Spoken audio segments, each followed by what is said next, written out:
Is Jessica Bongos, and this is Smooth 98.1. We're live. The Smooth The Breakfast smooth presents breakfast with the it. Cheta, I'm headlines going to of the report you. story. Can you move?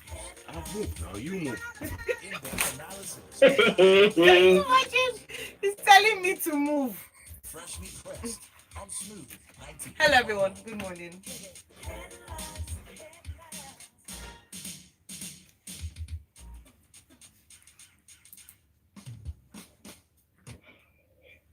Smooth 98.1. Love music, love life. I'm Ayo Myro SA. It is 7:30 a.m., 9th November 2020, and time for Freshly Pressed 981. This is where we break down today's national news headline stories, analyzing it. And joining me to do that, I have in the studio Cheta Wanze. Good morning, Cheta. Good morning.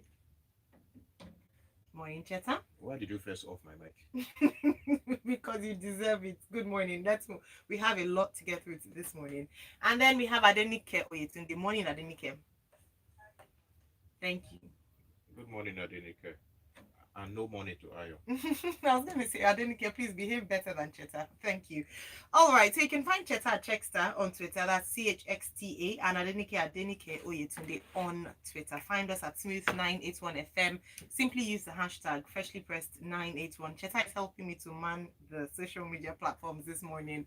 And you can send us a WhatsApp message 0809 444 So if your message doesn't get read out, then you know who to contact.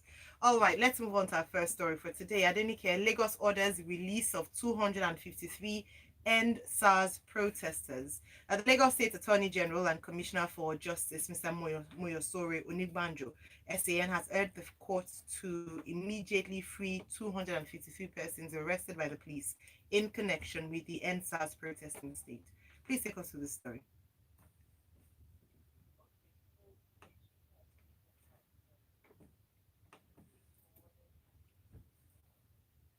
161 persons that were arrested in connection with the NSAS protest, and it was sent to the Directorate of Public Prosecution for legal advice. He said that after receiving the files, that of the 361 persons, the Directorate shall be prosecuting 92 people for different offences ranging from arson, stealing, breaking into buildings, armed robbery, and murder, while the office has advised that 253 persons be released for non-disclosure of prima facie case. And in the meantime, he stated that 2 case files in respect of 16 persons have been advised for further investigation by the police. Now, he's assuring the public that the Office of the Attorney General, Lagos State, will ensure that those arrested by the police are treated in accordance with due process of law, while it remains committed to maintaining the rule of law and ensuring peace and order in the state. Now, my worry, is the 16 persons. No, is it 16? The 92 persons Yes, thanks for others. were arrested for different offences that range from arson, stealing, breaking into buildings, and armed robbery, as well as murder. I really do hope that these individuals were caught in the act and there is evidence, or there are evidences to prove, because we have seen one too many videos on social media circulating with supposed people picked up for offences, and many listening to them, you could tell that quite a number of them did not know what they were even picked up for or why they were picked up, and it was just a case of miswakine, or again picking up innocent people and parading them as I don't want to say criminals, but parading them as perpetrators of a form of offense or the other. Time will tell. We're watching keenly, especially because a lot has been left unanswered, or unsaid by the Lagos State government, and I guess that fingers will be crossed. We're hoping for whatever it is worth, unlike the Abu Yeah. protesters were denied bail and the case was adjourned to sometime in January. For whatever it is necessarily worth, that these cases will be expedited, evidences will be, presented, and where the crime has been committed, beyond reasonable doubt, guilt will be less for them to go ahead. I'm also hoping that these people will get good defense lawyers who will take up their cases. There are no lawyers to take up the cases pro bono that the state government will provide. But I'm really, really encouraging as many lawyers out there that are listening to who can, even if it's just one case, go to the Directorate of Public Prosecution, go to Alausa, go to the Attorney General's office and offer your service for at least one or two persons pro bono. And please, please, please do it and give it your very best shot. All right.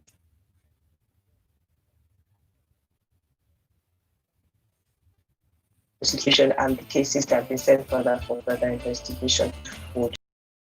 All right, thank you very much, Adenike. But I think also it's important to know some of these young people who have been apprehended by the police are said to have been part of the carnage that took hold of the state. Peaceful protest was hijacked by certain hoodlums. So would you say the same? Should they also get that kind of support, even though they went out on a rampage, not anything to do with the protests? Adenike? All right. Okay. I think. Yeah. Yeah. All right. Mhm.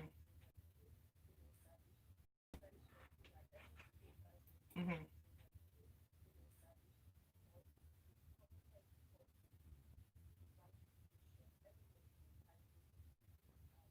Fair hearing. Yeah. And this may be, especially because we claim that we are in a democracy. A Vanguard newspaper Cheta has this report why DSS, Department of State Services, ordered NSAS promoters' bank accounts frozen, stopped foreign travel.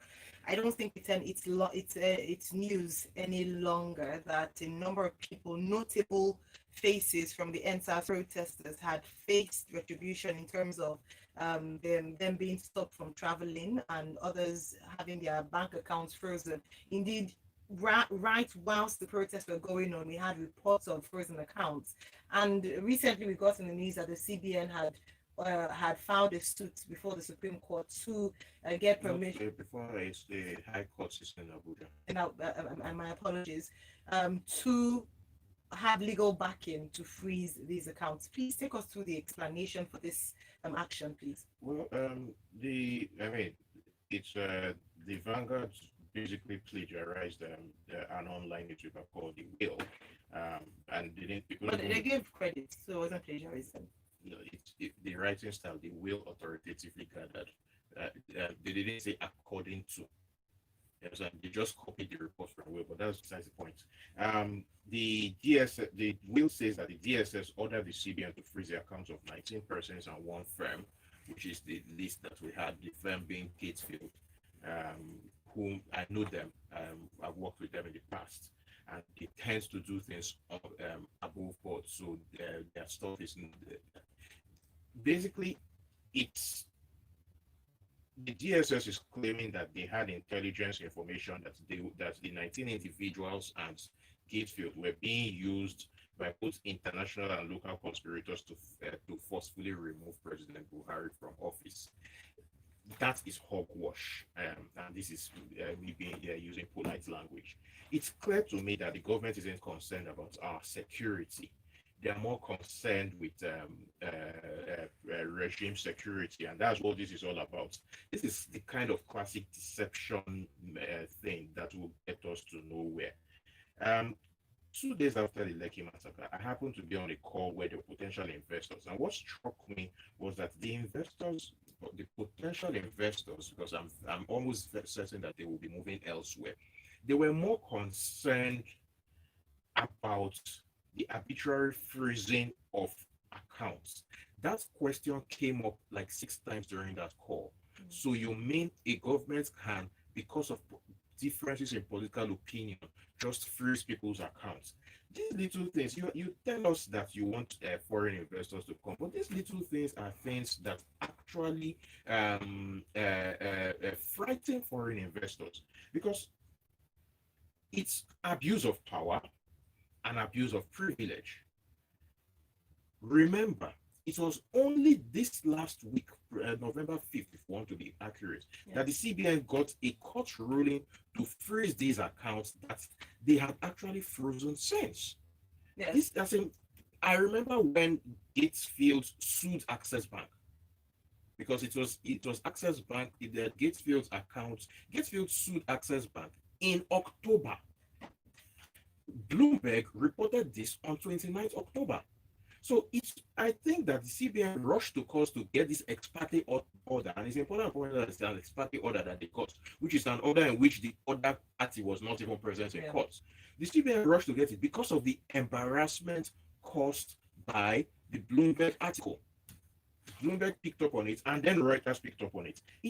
Listen, it again, it shows the abuse of process, lack of due process. They just froze it because somebody ordered. You claim you want foreign investors to come. It's not by going on expensive road shows where people spend how many millions on hotels and junkets. It is these little things that people see. That this, I mean, it's the same ballpark as people have spent a lot of money to brew beer, and then you just carry 2 million bottles of beer and destroy, and you're coming to tell us happily. I have a question to ask Cheta.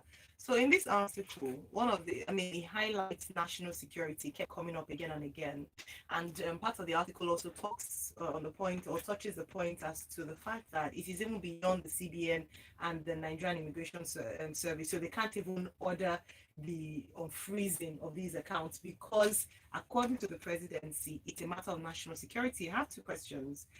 Please throw more light. The line we were told is that the CBN is independent. Yes. So wait, hold on. That's what.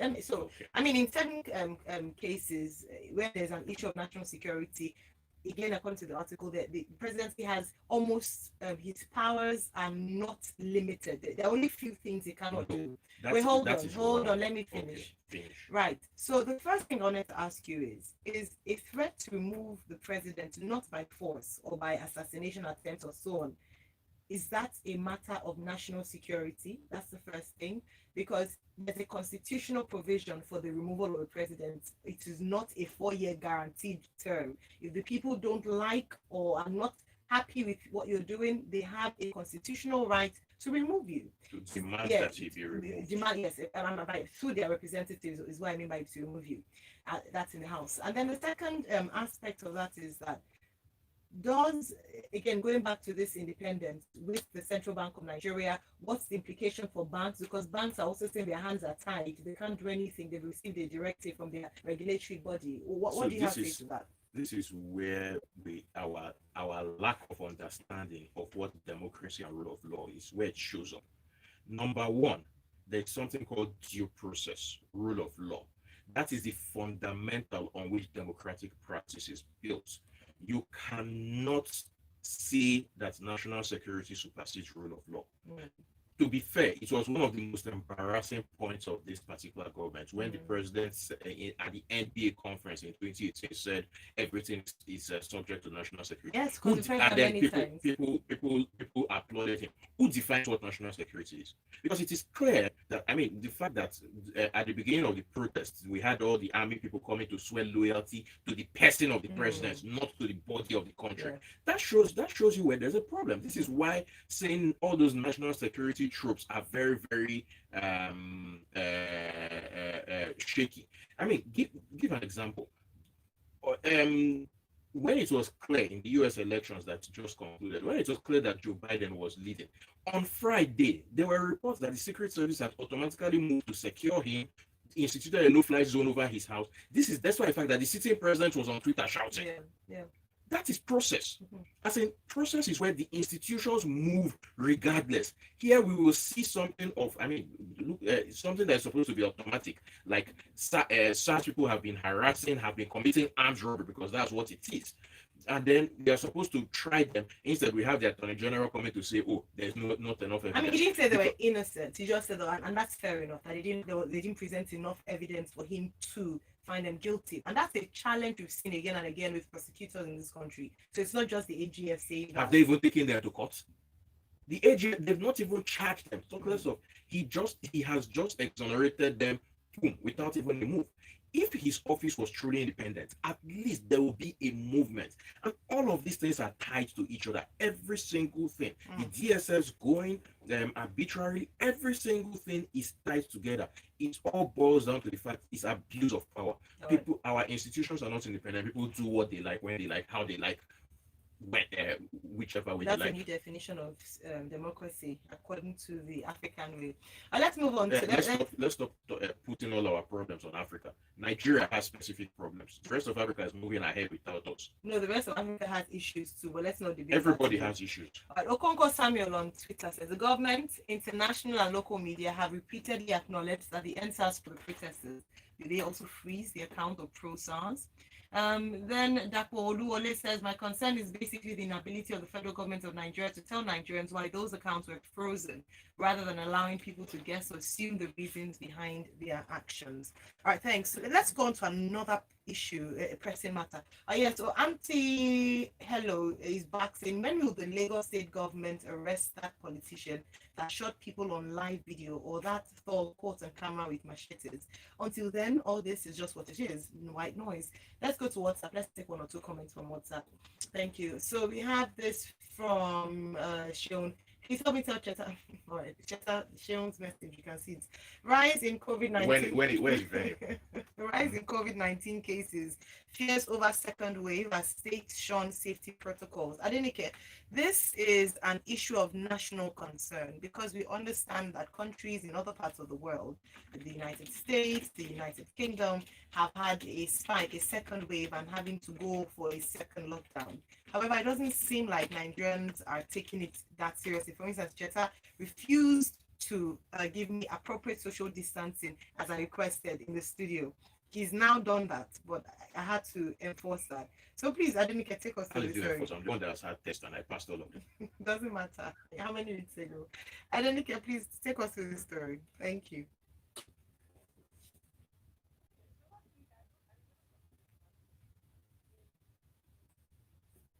Names are different. Basically, the president of the Nigerian Academy of Science, Professor Onoha, has said that the country is risking being hit by a second wave of COVID if there is a disregard for the Nigeria Center for Disease Control's guidelines by the citizens. There's also an interesting person who spoke in this report okay, there you go. And his name is Professor David Olaile, and he claims that the NSAS, the second spike, might be as a result of the NSAS protest. And he said that the number of positive cases reported by NCDC was a function of the number of people being tested. And we've talked about that over and over and over again. What it just means, the summation is, the worry again is that we are forgetting so quickly and so easily the effect of what COVID can have. And if there's a second spike, remember last week that the state government, that is Lagos in particular, with well over 20,000 cases, is saying that if there is no other way out, they may unfortunately have to enforce another lockdown, which is what we have seen places in Europe do. And it is without argument that has proven to be one of the safest ways, at dipping the curve as the case with COVID. So, ladies and gentlemen, continue to wash your hands, continue to use sanitizers, continue to wear your masks, continue to stay away from crowded places, continue to discourage your family members from throwing big parties. Continue to do all of that. It was reported over the weekend, I think it was in Ogun State, a school was shut down because a few teachers and pupils had tested positive to the COVID. So it is still very much around. In other parts of the world, maybe human interaction, probably the cold that is coming as well. In our own case, it's probably increase of interactions and disregard to guidelines. Please be safe, please be careful.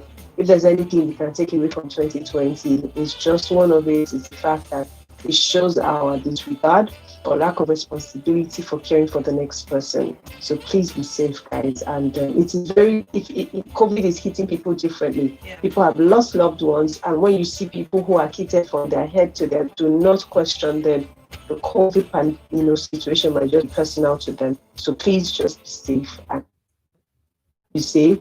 Just find your friends and just stay in one place and do whatever it is you guys want to do without interacting with the general public. Right, thank you very much, Adenike. That today, the report from the NCDC is that as of last night, 300 confirmed cases. Lagos alone had 255 new cases of COVID-19. So please, let's stay safe and responsible out there. Cheta, the next headline: Southwest governors, ministers, monarchs urge overhauling of nation's security. This day newspaper has this report. It's a full one. I'm sure that I don't know if we have enough time to go very, in terms of detail.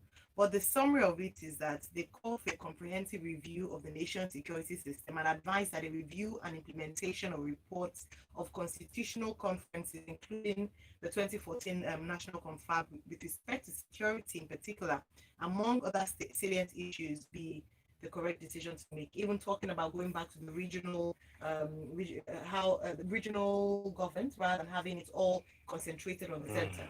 Please take us through this. Let's see. All of this is just sound bites. Mhm. The Southwest leaders, my apologies, they've proven to be cowards this period. The only Southwest leader that has stood tall and behaved like a leader is Danny Adams. He has come out. Okay, the few others, for example, the Alafian for Oyo Yeah. spoke, and then there was this lady who's something in Lagos. Like I don't want to try to pronounce it because I will murder the pronunciation. But she's a traditional leader in Lagos. Is it Erelu? Okay, Let me not go on. try. All right, let's go. They are the only ones who have stood tall and said it for what it is. Basically, the Southwest was violated during these protests in the aftermath based on the government's reaction. What is clear is that leaders whose path to political prominence these days was led by holding their predecessors accountable have themselves become unaccountable leaders who call in the military and the police and even thought to harass peaceful protesters. The hypocrisy of the swift arrests by the authorities of those who were accused of arson and looting, while turning a blind eye to those who, as Auntie Hello said, turning a blind eye to those who were caught on camera or video committing offense. People see these things, and people may not react immediately, but they will watch and they will make up their minds. And what it does, the effect of this is those leaders who don't speak up about such things, they lose legitimacy. So the Southwest is going to come to where those of us from the Southeast are, which is suffering from a crisis of legitimacy for their leaders. Because the leaders are showing clearly that they are not standing for the people. That patent lack of integrity will come back to bite this current crop of Southwest leaders. Now, there's something that was said in that by the President Chief of Staff, Ibrahim Gambari. He said that the president acknowledged that the country could not afford to ignore the yearnings of its youth population. So, by the way, the reason why he's speaking is that he led the delegation, presidential delegation. Yes. Yeah. So he said, now it's interesting that he was the one saying that, not the Southwest leaders. I hope to God that he sits his principal down and explains that to him, because it is clear that his principal doesn't get it. But at least it's clear that he gets it. We have a disconnect now between our young people and our older ones. When I was a young man, I had something to look forward to when I was in university. We had bank, oil, or as of the time I was graduating, that was the beginning of the telecoms revolution. We had those to look forward to. The young people in university have nothing to look forward to. They have 55% combined unemployment rate to look forward to. So what do you want? That's not exactly true. I understand. I said 55% combined. Yes, so you said combined. you said they have nothing to look forward to. That's not a factual statement. Yes, Why is it largely we have an unemployment problem, but we do have the tech space Ayo, is growing in Nigeria. So the tech space is growing, driven by these young people who are who government policies are constricting. We all know the story, what happened to Gokada and Max, what was that again? Max Kada or whatever. We know what happened to, or we see what is happening to Jumia and Konga, how they've not been able to grow. So when you say they have something to look forward to, 55% combined unemployment rate means that out of every 20 people you are seeing, 11 don't have what to do. So are you telling me that, okay, of all the people in the university now, of all the we churn out 1 million graduates plus every year. So we can only afford to absorb about 450,000 of those. What will 550,000 be doing? They don't have anything to look forward to. I stand on that statement. So at least Gambari has identified that as a problem. Now, couple this with food inflation at 17%. Couple it with other inflation at 13%. Food inflation at 17% means that the price of food today will effectively double in 4.5 years' time. Effectively. That's what it means. So it's a toxic brew. And if our leaders don't start saying the right things, and more importantly, doing the right things, this EndSARS will be a picnic compared to what is coming. All right. Douglas says, I don't think, going back to the COVID story, I don't think people have forgotten or disregarded COVID. It's really just a case of a more pressing existential threat in EndSARS. Personally, I'd rather catch COVID than interact with certain uniformed thugs. And then Olufemi says, please, how was the Nigerian government able to identify the sponsors of EndSARS in 4 weeks, but they've not been able to identify the sponsors of Boko Haram in 20 years? Are they really interested in tackling Boko Haram? All right, Cisco Delgado says, thank you so much. This present government is not interested in the youth development in any way. Let's talk about youth development interests. ASU urges federal government to take out EPIS as condition to call off strike. EPIS, as you well know, is the Integrated Payroll Personnel Information System, designed to cut off corruption, particularly in government employment. So it cut off double employment, ghost workers. However, ASU, that's the Academic Staff Union of Universities, have kicked against this again and again. ASU went on strike, and the demands had immediate revitalization, earned academic allowances, renegotiation of the 2009 agreement, citation panels, and on and on. The president of ASU, Professor Biodun Ogunyemi, has stated that the ongoing strike may still linger if the federal government fails to meet their demands. He's saying that the union is struggling to ensure that the poor, who cannot afford the prohibitive cost paid in private universities, are not afforded the opportunity to study outside the country, get qualitative education, which is not priced beyond their.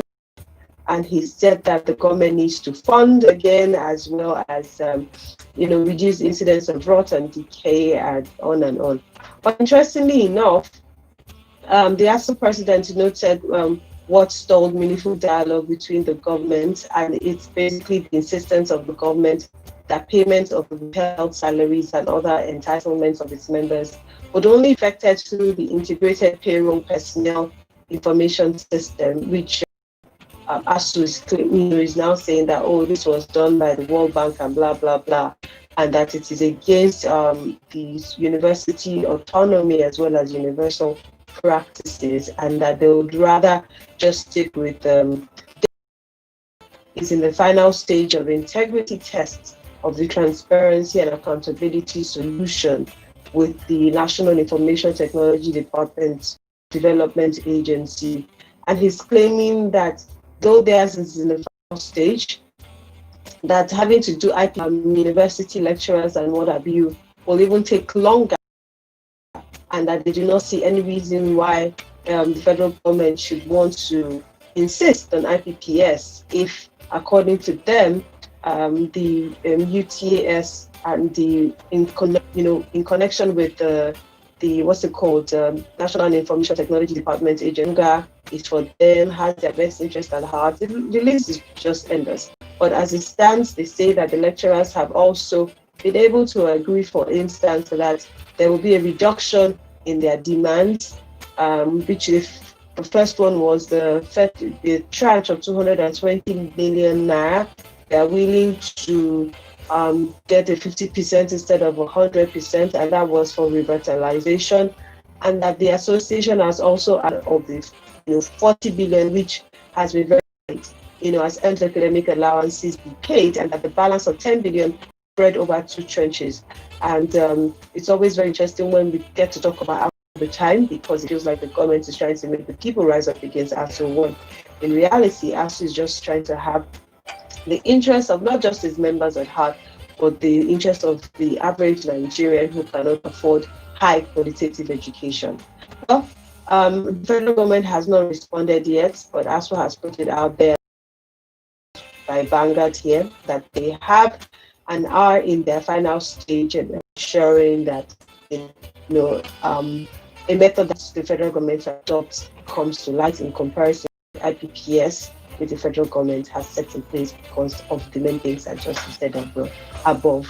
Well, I have personal opinion, but again, let's see if the federal government will respond maybe in the coming weeks, and I'll ensure that I also take the story so there's a continuation of some sort. So yeah. All right, brilliant. Thank you. I don't have time anymore. Two headlines. Just I'd like you to just touch on. ASU urges federal. No, sorry, that's the one about from the Punch from Guardian newspaper. Nigeria is broke, borrowing to service debts. That's what this report from Aid states. Nigeria is not broke. Actually, we should call it as it is. Broke is what I am now. Paid school fees, money no day. Paid school fees, gave Madam Chop money this weekend. When by the time she came out from market, I'm broke. But at least I see where money is coming. We spent 94% of our revenue in of this year servicing debt. There's a difference between broke and that. That's bankrupt. Broke is money no day, but you see where money from they come. Bankrupt is money no day. If the trade go up, trade come down, money you don't get where money they come from. Because after the 2000 forgiveness, the people who borrow money, they lent. So all of our debts are ISPO, irrevocable standing payments orders, which is that as the money is coming, they are taking their own first. It's a lie. And we're spending 94% of revenue on that. All right. Thank you. Unfortunately, that's all I can take from you at this time. Thank you, Cheta. Thank you. Denike Oyetunde is her handle on Twitter. Checkstar is his handle on Twitter. Let's take this conversation online. Let's enjoy some nice music, smooth music, before we bring in Tega for the locker room. 98.1 It's Smooth, 98.1. Stay tuned. The headlines, the stories, the news, in-depth analysis of national current affairs. Yeah, now invited. I'm not inviting anybody. Freshly pressed, You have to ask me. Just Inviting recruit you. the and Inviting. I didn't get. Thank you. Invite him to your freshly pressed. But this is the only